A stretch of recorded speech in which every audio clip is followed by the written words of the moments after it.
Hello, ladies and gentlemen, and welcome to another show of a street man and a Christian woman. And tonight's topic is about when we started getting along in our marriage and how we started getting along in our marriage. Because many of people be married and don't really get along. It's a process. It takes time. You could be married and still have issues, which that will be next week's show. Next week's show, we're going to talk about the bad because we told y'all we would talk about the good, the bad in marriage. And next week, we're going to tell y'all about a little bit of our trials. And the reason why we're going to tell you about our trials is to let you see that we weren't in a perfect marriage, that this marriage struggled for a while before we got to tonight's topic of the good and how we learned how to start getting along. And how we started learning how to get along is I like to start off by saying that we have 23 years of marriage. It hasn't always been easy. The purpose of this show is to give back to marriages and relationships and help them build and be stronger marriages and stronger relationships by letting them know the things that we went through that kept us together for 23 years. So, on to how we learned how to start getting along. In the beginning of our marriage, I was a very selfish man. Yes, I was selfish. I was dominating and I was controlling. And we went through that for a long period of time until the miracle happened. And the miracle happened because people don't really wait the time for it to happen. They get divorced before the miracle comes. They don't wait on it to happen, but it will happen because when you get married, you be in a covenant of God, and God gives you favor because of you being married. But you have to wait on the process. It do not happen overnight, and it takes time. And it took time in our marriage. And like I said, I was very dominant, very controlling, and very selfish. But one day, God stepped in because remember, marriage is a covenant and favored by God. He stepped in and he changed things. It's just that it didn't happen overnight.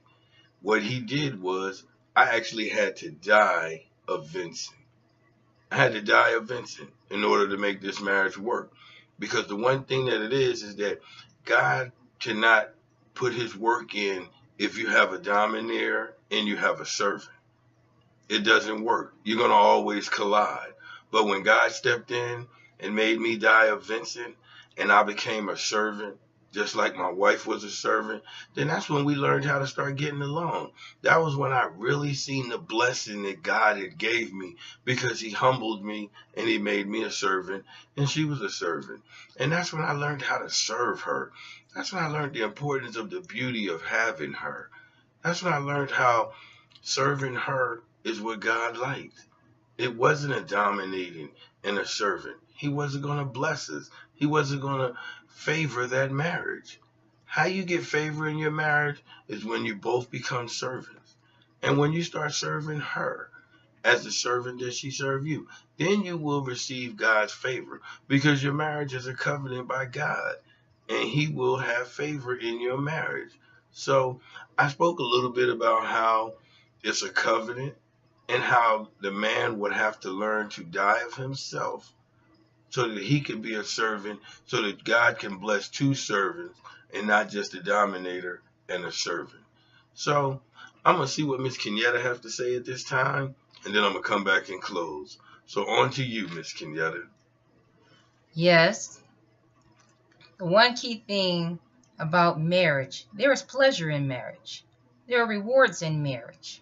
It's not all what it's cracked up to be. What I mean by that is it's not all bad and it's not all good. It's a journey. A lot of people did not approve of our relationship or our marriage. And that's okay. A lot of women didn't like me.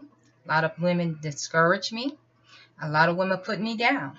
And I'm not ashamed of that because I have a relationship with God. And God is bigger than what people think. I'm not a people pleaser. I didn't approve of what a lot of people said about him and me. And it don't matter to me what everybody else think and say because God has the final say on my life. I don't care what people think, your opinions, your views, you know, condemn me, kick me to the curb. All those things are just people being people. We cannot change people. We cannot change the way people think. We can't get upset at what people just generally think. I don't allow my mind to go there, because when I'm a servant for God, it's about being my servant and my best for God, not by what others think. And we get distracted and we lose focus. And I'm just proud of the fact that I hung in there. I didn't quit. Yeah, it's real easy to quit and get a divorce because you've been violated and you've been offended and you've been humiliated. Yes, but that's part of being in a marriage. It's suffering. There's trials and tribulations, and that's what a lot of people quit and give up. And especially in today's time, there's not enough knowledge to be married out here today. We're just trying to give some insight, some point of views.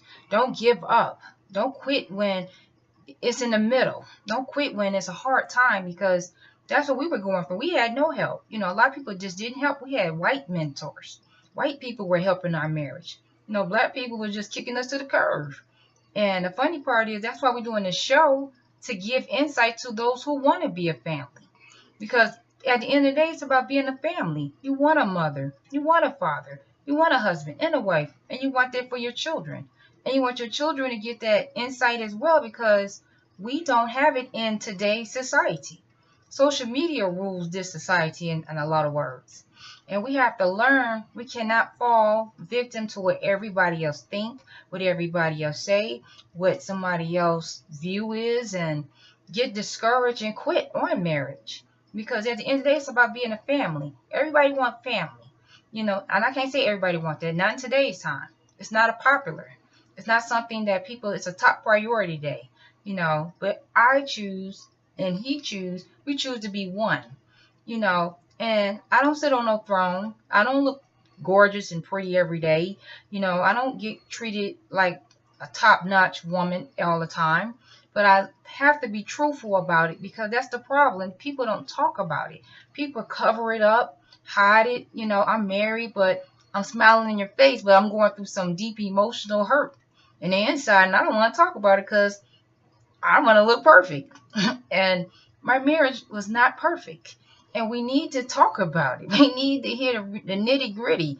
We need to get to the root of why do you do it? What makes you go through that milestone with one man? What keeps you going? What gives you the pep and drive?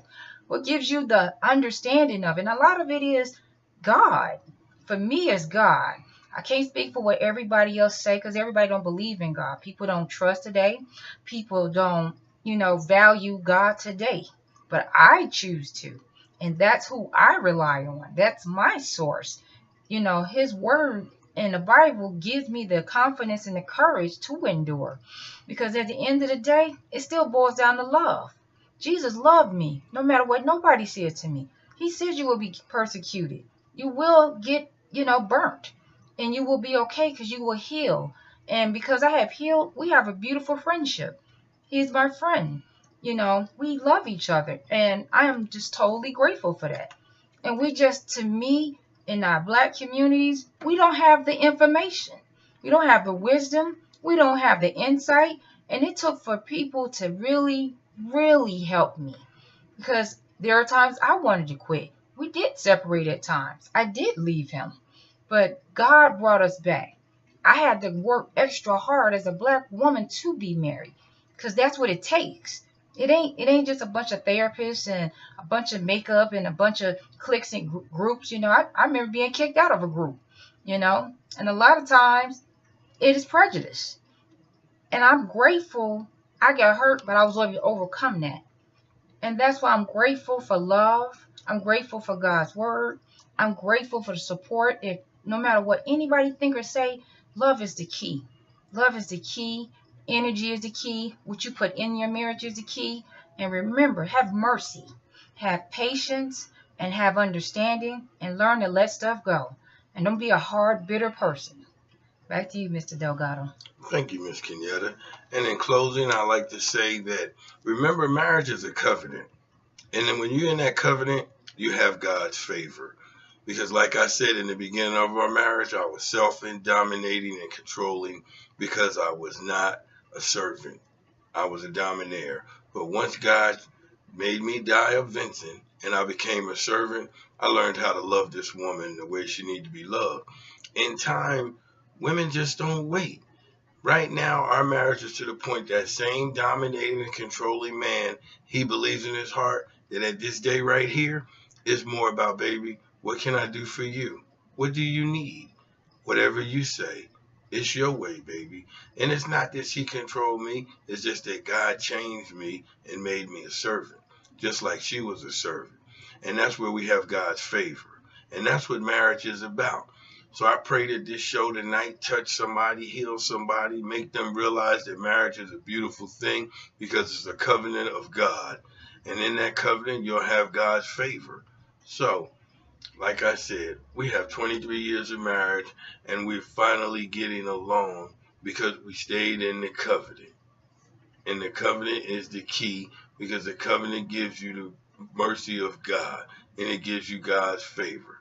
So, as we always say at the end of the show, love, Love, peace, peace, and and togetherness, togetherness. and good night.